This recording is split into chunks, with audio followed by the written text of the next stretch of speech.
মা বাবার আশীর্বাদ না থাকলে কোনোদিন একজন বৈষ্ণব সাজা যায় না। মা বাবার কৃপা না হলে কোনোদিন ভক্ত হওয়া যায় না।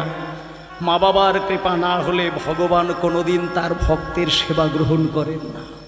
ও মায়েরা, একটা কথা বলে দিই, কৃষ্ণ বলে দিয়েছেন, যারা মা বাবাকে সেবা না করে আমার সেবা করেন, যারা মা বাবাকে খেতে না দিয়ে আমার মন্দিরে এসে খাবারের থালা সাজায়, সেই থালা ভগবান গ্রহণ করেন না।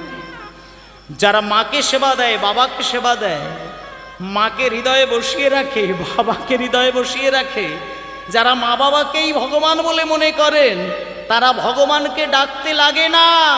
শেষের দিন যখন আসে, ভগবান নিজে ছুটে এসে হামাগুড়ি দিতে দিতে গিয়ে ভক্তকে কোলে টেনে নিয়ে তার রাঙা যুগল চরণ হৃদয়